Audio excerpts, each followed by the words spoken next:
Estás escuchando Radio 19, el podcast del Museo Cerralbo.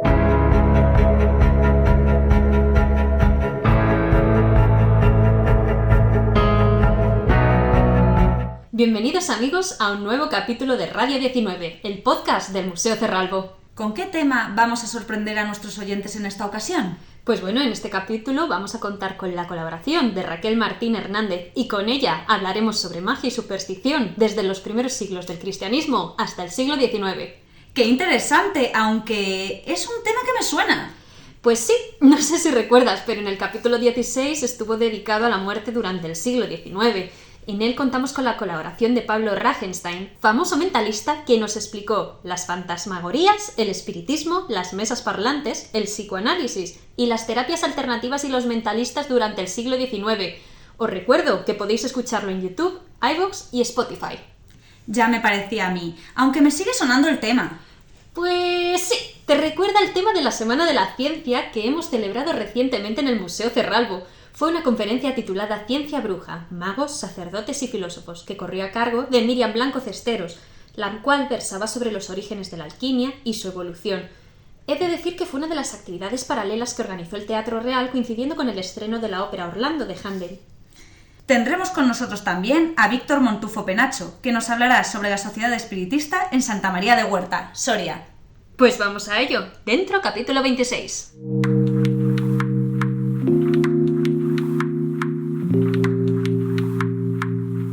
Pues en el capítulo de hoy contamos con Raquel Martín Hernández para ayudarnos a conocer la superstición entre los primeros cristianos. Raquel es doctora en Filología Clásica por la Universidad Complutense de Madrid, donde trabaja como profesora titular del Departamento de Filología Clásica. En esta universidad está el grupo de trabajo Textos religiosos de la Antigüedad, Mundo Clásico y Oriente Próximo Antiguo. Además, es la coordinadora del máster en Ciencias de las Religiones. Pues con este impresionante currículum no podemos hacer otra cosa que darle la enhorabuena y recibir a Raquel. Bueno, muchísimas gracias por venir a Radio 19 a ilustrarnos en este capítulo tan esotérico. Bienvenida. Gracias a vosotras por la invitación. Es realmente un placer estar hoy aquí en el museo. Bueno, pues para empezar, abriendo boca, ¿podrías hablarnos un poquito del concepto de magia, la superstición, así como la relación que puede establecerse con el mundo de la religión? Realmente el concepto de magia, tanto en la antigüedad como incluso hoy en día, nos puede parecer que es algo fácil de describir o algo fácil de definir, porque nosotros, como vivientes en nuestra religión y nuestra cultura, tenemos un cachito aislado para decir qué prácticas rituales son magia para nosotros, pero eso es un concepto cultural que se va desarrollando a lo largo del tiempo. Por tanto, ¿qué es magia hoy en día o qué consideramos nosotros magia hoy en día? No es lo mismo que consideraban magia en la antigüedad grecorromana, los antiguos cristianos, las prácticas esotéricas en la actualidad, que por ejemplo no entienden que la práctica mágica sea mágica, sino parte de su religión. Por tanto, la magia es un concepto muy maleable, voluble, que se realiza en su propia cultura, ¿vale? ¿Qué tiene que ver o cómo se define en cada cultura qué es magia y qué es religión? Bueno, pues normalmente lo que sí vemos que es claro es que cada cultura define unas prácticas que son normativas, es decir, las que deben hacerse. Esto lo establece el poder político, eclesiástico o la tradición. Y eso sería la religión. Cómo comunicarnos con los dioses de forma normativa es la religión. Todos aquellos procesos rituales que sirvan para comunicarnos con la divinidad, para conseguir cualquier cosa que no vaya por los canales rituales establecidos y que se consideran normativos, es lo que entra dentro del cajón de la magia, ¿no? Entonces, en cada cultura va a depender. Y no sé si os suena o les sonará a los oyentes de este podcast aquello de mi magia es tu religión y tu religión es mi magia.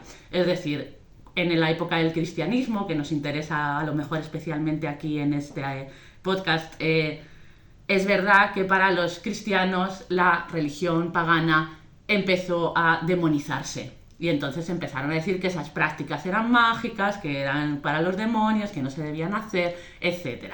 Por tanto, lo que antes era religión empieza a ser magia. Y ahí está todo este problema. Definir magia, por tanto, es definir cuáles son las prácticas rituales no normativas dentro de una sociedad establecida. Y luego entra en juego la superstición, y esto sí que ya es un problema todavía más gordo, ¿vale? no se tiene muy claro qué es superstición y depende mucho de la situación. Superstición, de hecho la propia palabra en griego, la propia palabra en latín, es respeto reverencial grande a los dioses. Es decir, es aquellas personas que tienen demasiado miedo a los dioses y están todo el rato haciendo prácticas rituales un poco casi como un TOC, ¿no? Como un trastorno obsesivo compulsivo para favorecerse a los dioses, ¿no? Entonces, superstición empieza a verse como algo negativo ya desde la antigüedad griega, porque se entiende que las personas que son supersticiosas es porque creen que las divinidades son malas y eso no se puede, no puede ser, ¿no? Entonces, digamos que empieza a considerarse un término dentro de lo que es la práctica religiosa con connotaciones peyorativas que además se suele atribuir a las mujeres, ¿no? Las mujeres son siempre supersticiosas, no saben controlar sus emociones y no saben dónde está el límite de establecer esos canales de comunicación con los dioses. Por tanto, también superstición es un término que va a ir cambiando dependiendo un poco de qué se considera en un momento religión. Todo esto, relacionándolo un poquito con el Museo Cerralbo, ya que estamos en el podcast del Museo Cerralbo, tenemos unas piezas muy especiales que son las llamadas cantimploras de peregrino, que actualmente, para nuestros oyentes, que sepáis que podéis verlas en el salón estufa del piso principal. No sé si os habríais fijado. Y bueno, Raquel, creo que tú controlas bastante de estos objetos. ¿Nos podrías hablar un poquito de ellas? Sí, la ampulla, ¿no? Que se llama en latín las botellitas, es el término, son pequeñas cantimploras de terracota, de barro, que se grababan con una imagen de San Menas, que es este mártir cristiano del que hablaré un poquito sobre él, para guardar agua bendita, ¿no? O para guardar también aceite para las lámparas, bendecido, de manera que luego los peregrinos se pudieran llevar, pues como ahora te puedes llevar un poquito de agua bendita del monasterio de Lourdes o de Fátima. Es decir, no hemos cambiado nada desde el siglo IV después de Cristo ahora en relación con las creencias. Porque son importantes estas cantimploras igual que otras. Bueno, pues esto nos habla también de algo muy interesante y que se está ahora estudiando mucho desde las teorías cognitivas, y es por qué las personas creen que algo tiene poder cuando está relacionado, en este caso, con un santo como es San Menas, ¿no? Que es un mártir cristiano.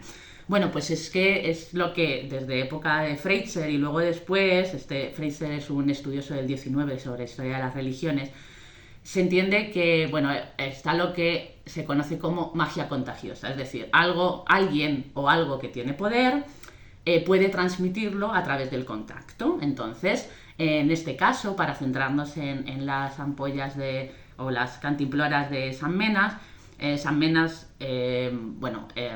un mártir cristiano, militar, falleció, en realidad no falleció, le martirizaron. Y su cadáver estuvo 3 días al fuego, no ardía. Entonces, se entiende obviamente que es un mártir, se le entierra y cuando se le va a enterrar, después en un lugar apartado donde había fallecido, se le coloca en un camello. Por eso en las imágenes están esos camellos. Se le coloca encima de un camello, un dromedario, porque lo de la iconografía también tiene lo suyo, y se le lleva desierto adentro, ¿no? Él es de Egipto, de Alejandría, desierto adentro. Entonces, en un momento determinado, ese camello se para y no quiere andar más. Y le vuelven a intentar hacer que ande y no anda el camello. Entonces se entiende que el santo quiere reposar en ese sitio y se le entierra allí. Y empieza a hacer curaciones milagrosas y demás. Cuando consigue fama, pues un emperador lleva incluso a su hija a que le cure la lepra y es curada de la lepra, se llevan el cadáver para una guerra y lo vuelven a traer y justo ocurre lo mismo, que cuando vuelven a traer y ahora se quieren llevar el cadáver a Alejandría, el camello vuelve a parar en ese mismo sitio, que además tiene un manantial de agua pura. En un desierto esto es importante también.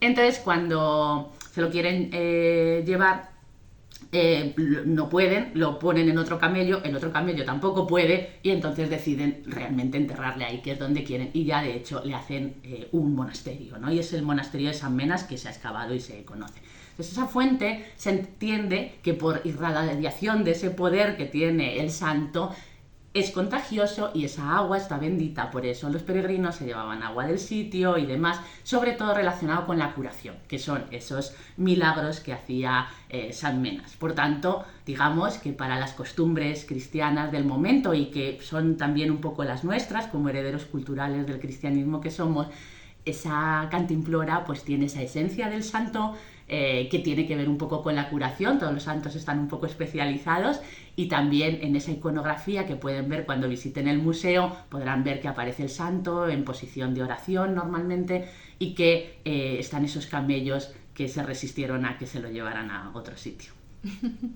Y entrando un poquito ya en lo que es el contexto de la vida del Marqués, que es el siglo XIX, que antes mencionabas un poquito de pasada, bueno, ¿cómo ha sido la evolución del concepto de la magia y la superstición desde la época del Marqués, digamos, hasta ahora? Supongo que habrá sufrido diversos cambios. Sí, la verdad es que ha sufrido muchos cambios, de la misma manera que todos nuestros conceptos de religión, que también han sufrido cambios.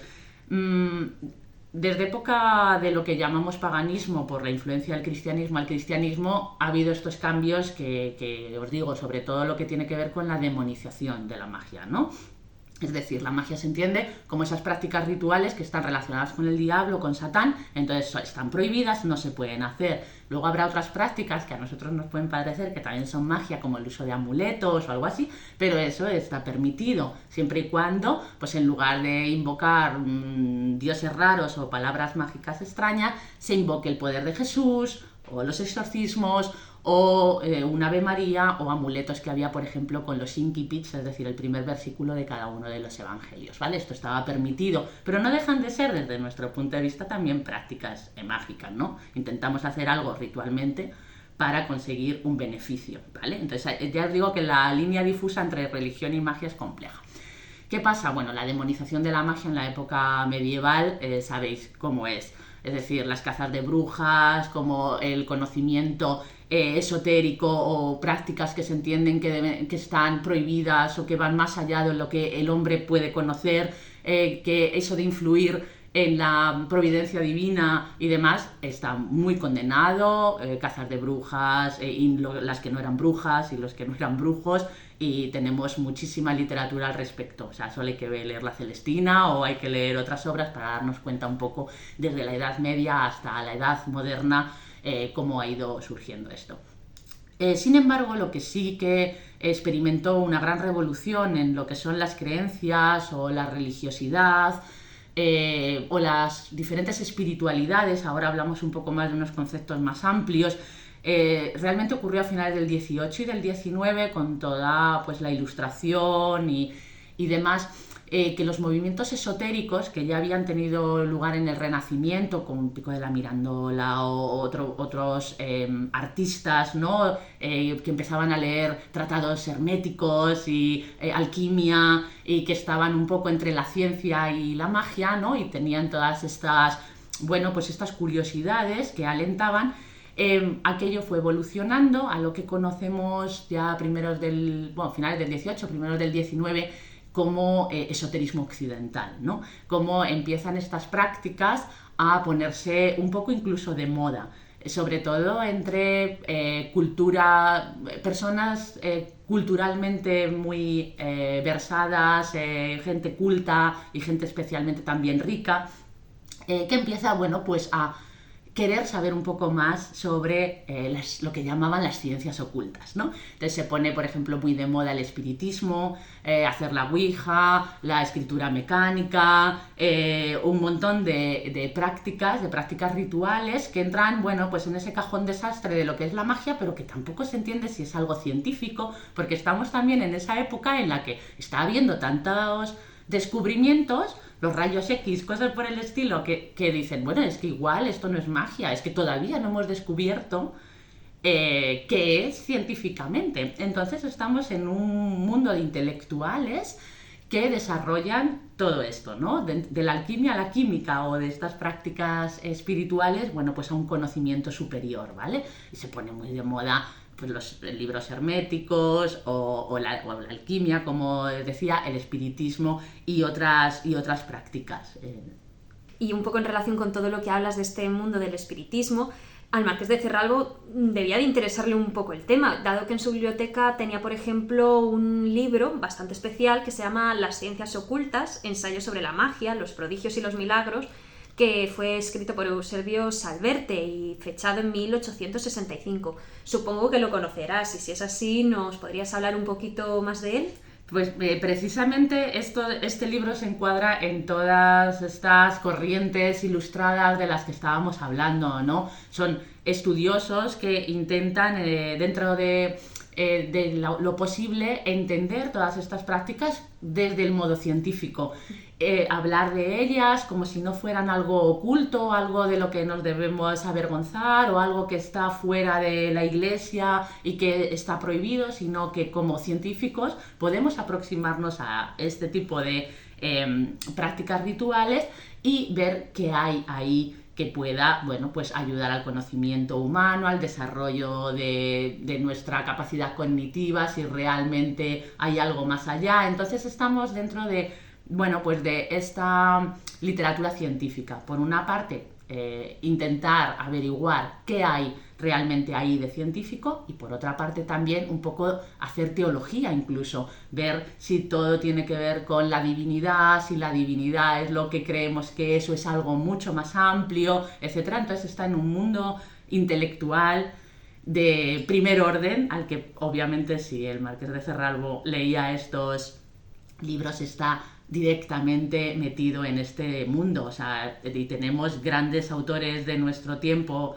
pues como Valle Inclán, que también era espiritista y demás. O sea, que hay muchas personas de clase social elevada, de puestos de importancia, que realmente pues tenían estas inquietudes y hacían lo posible por saber más no desde la religiosidad o desde la superstición a lo mejor, sino desde incluso la ciencia, lo cual tiene mucho interés. Y un poco ya en relación con todo este mundo de la magia, la superstición, que hemos hablado mucho del siglo XIX, esta aparición del espiritismo, supongo que heredamos un poco todas estas tradiciones. En la actualidad, ¿cómo se vive? ¿Cómo es la relación con este mundo mágico de supersticiones?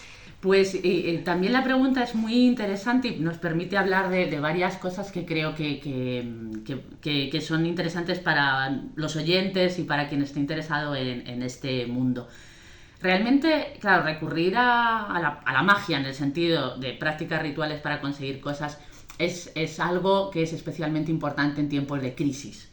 Si os dais cuenta, en cuanto hay crisis, la gente se vuelca más hacia lo espiritual. Lo espiritual en todos los sentidos, tanto religioso en lo que tiene que ver con prácticas normativas, o no religioso, y llamémosle magia o llamémosle superstición. Si os dais cuenta, cuando hay crisis es cuando los tarotistas más dinero ganan, ¿eh? Entonces vamos hacia el tarot, hay que saber el futuro, etcétera, y recurrimos a cosas porque el hombre necesita saber, y es algo que nos pierde, ¿no? Ya desde quien crea en el Génesis y demás, ¿no? Desde el minuto cero, lo de que el hombre quiera saber o ir más allá es un problema, o una bendición. Eso ya depende de quién crea, ¿no? O qué crea. Entonces, en este sentido, en el siglo XX y en el siglo XXI están apareciendo muchas nuevas espiritualidades. La gente ya no se conforma con el cristianismo recibido como herencia cultural, o incluso esto es un poco etnocéntrico, claro, pero hablo de la cultura que he recibido yo, o que habéis recibido vosotras, o los oyentes a lo mejor, pero seguramente pase lo mismo tanto en el Islam como en el judaísmo o en otras corrientes. Ellos también tienen sus corrientes mistéricas, ¿vale? Pero para centrarnos en España o en Europa, están apareciendo muchas nuevas espiritualidades. Por un lado, aquellas que regresan a lo antiguo, es decir, hay mucho neopaganismo que se llama, pues el regreso a los antiguos dioses, a la madre tierra, a hacer magia, que ahora sí lo llaman magia como empoderamiento de la mujer, muchos coven que se llaman, ¿no? Grupos de mujeres que se autodenominan brujas y que digamos reivindican ese poder que en un momento dado pues una corriente religiosa en particular cercenó, pero que no eran lo que decían que eran, sino mujeres que querían saber más o tener una espiritualidad más plena, o corrientes como el satanismo, por ejemplo, que desde Anton LaVey y otros después, pues claro, el satanismo lo hablas así y dices, es adoración a Satán, no. El satanismo, según las corrientes satánicas, pues es una especie de empoderamiento de la personalidad, y entonces pues su máxima es vive lo mejor que puedas en esta vida sin hacer daño a los demás. O sea, es una especie de filosofía epicúrea llevada a los extremos, sin ningún tapujo, ni sexual, ni cultural, ni nada, pues para precisamente, pues eso, vivir uno mismo como si fuera un dios, ¿no? Algo por el estilo.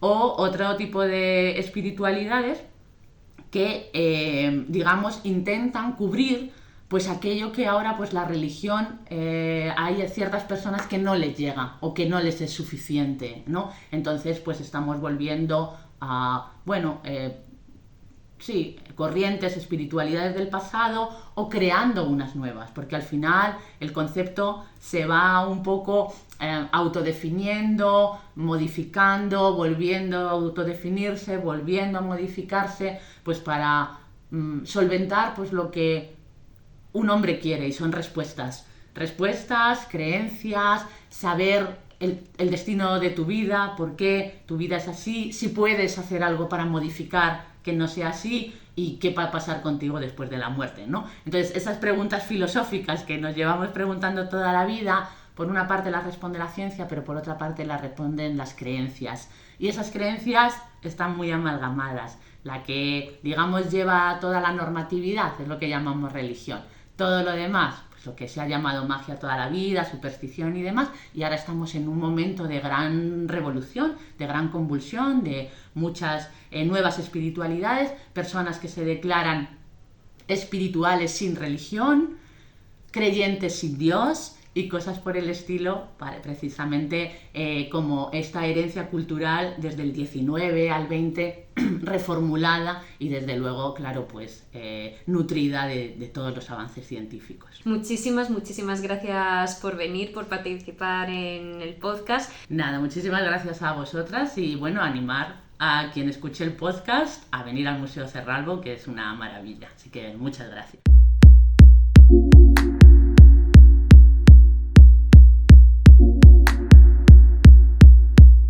Ahora toca presentar a nuestro siguiente invitado, Víctor Montufo Penacho. Víctor es investigador aficionado, nieto de espiritistas y alguacil de Santa María de Huerta.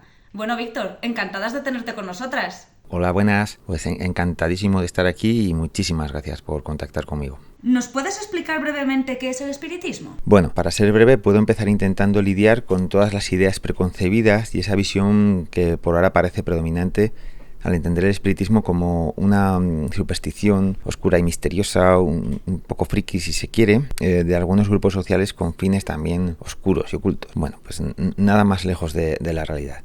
El espiritismo sería la forma occidental contemporánea de hablar con los muertos. Y entre los múltiples movimientos vanguardistas que aparecen en el siglo XIX en Europa, confrontando con la Iglesia Católica su pretendido monopolio del conocimiento y la espiritualidad, el espiritismo caminó, o lo intentó al menos, mucho más cerca de la ciencia de lo que ahora podemos imaginar. Esta sistematización, por el momento en el que tuvo lugar, adquiere una particularidad que le hace, para mí, especialmente interesante. Recordemos que el siglo mediados del XIX, finales, en España un poco, en algunas zonas con un poco de retraso, principios del siglo XX, el siglo de los cambios, de la ciencia, de la industria, de los sindicatos obreros también, de la burguesía floreciente frente a la nobleza, y un poco de una decadencia, un pequeño bajón de la Iglesia, ¿no? Se publica El origen de las especies de Darwin en el 59, creo que el 59, el Manifiesto Comunista de Carlos Marx, y en medio de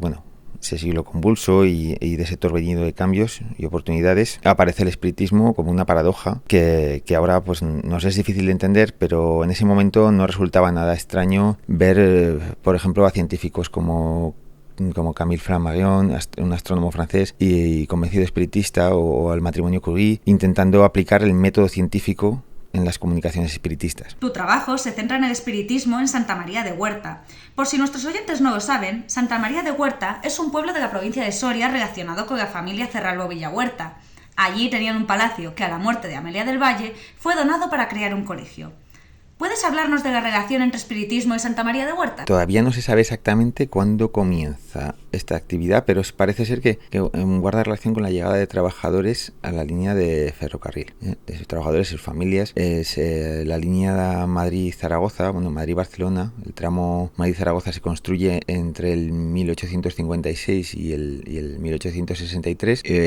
Ya aquí encuentro un documento, el más temprano, en 1885, en el que el párroco del pueblo se niega a dar sepultura eclesiástica a una espiritista. Aunque las primeras pruebas de la asociación y de la fundación del centro espiritista, que se llamaba La Verdad por la Ciencia, nos remiten al año ya 1934, que es justo después de la asistencia al 5º Congreso Espiritista, que fue en Barcelona, de 2 espiritistas de aquí del pueblo. Bueno, ¿y el espiritismo en Santa María de Huerta fue un hecho aislado o hubo más grupos o sociedades en la provincia de Soria? Bueno, pues no parece un caso aislado, pero sí que en los 2 casos que hay pruebas y testimonios, son pueblos circundantes a la vía del tren de Madrid y Barcelona. De Huerta, por ejemplo, en el Congreso del 34 acuden 2 delegados y otros 2 de Arcos de Jalón. Que esto, en relación a los delegados que iban de otras provincias en España, es bastante alto. O sea, en otras provincias iba solo un delegado, muchas veces para toda la provincia, y en el caso de Soria acuden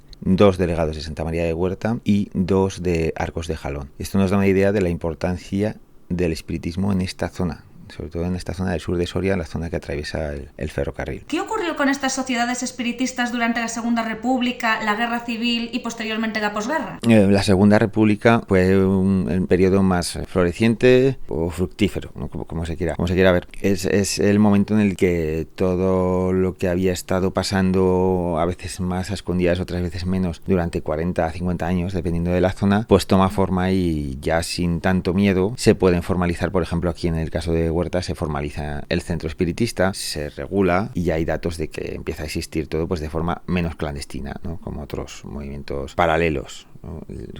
al espiritismo que tanto en Huerta como en otras zonas del este es algo que sí que, por ejemplo, uno de los investigadores que recomiendo, que es Gerard Horta, y su trabajo Cos y Revolución, que es las paradojas de la modernidad, comenta como una singularidad de los movimientos espiritistas del este de Cataluña y su singularidad en relación a la relación con los movimientos obreros y con el anarquismo concretamente en este caso. Aquí en Huerta no hay el sindicato. Sí que en Arcos más predominante por los ferroviarios y la CNT. Aquí en Huerta había mucho más afiliados de trabajadores de las fábricas de cerámica a la UGT, pero sí que se sabe que por las listas que hay, que casi compartían, no el 100%, pero muchos de ellos eran los mismos, y hay un texto una de las denuncias del cura de aquí, un poco en el que afirma que le daba igual denunciar por la UGT que por espiritistas, porque al fin y al cabo eran los mismos, ¿no? En la guerra civil, pues como es de esperar, ellos ya sabían que tenían que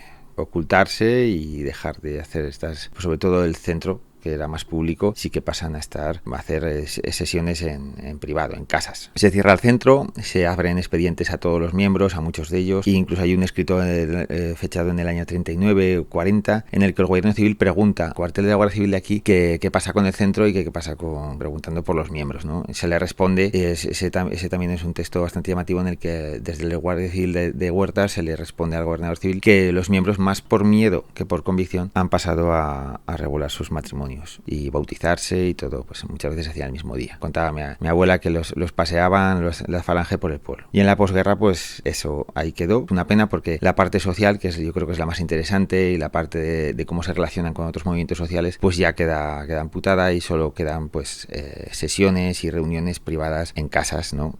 Y a escondidas. Bueno, Víctor, muchas gracias por venir a nuestro podcast. Ha sido un placer tenerte con nosotros. Pues nada, gracias a vosotras por contactar conmigo, y quedáis invitadas a Santa María de Huerta cuando queráis, ¿eh? Después de la obligada visita al formidable monasterio cisterciense, os recomiendo un paseo por las periferias, por las zonas de las fábricas en ruinas de cerámica, los corrales de adobe y de tapia de esta tierra roja que tenemos por aquí, tan arcillosa, y que a pesar de... es una buena estampa, ¿no? Que a pesar de estar en ruinas, la mayoría de estos edificios, ¿no? como la memoria de las clases populares, pues merece una visita también, ¿no? Como esta memoria que gracias por interesaros, y espero que haya interesa a mucha gente.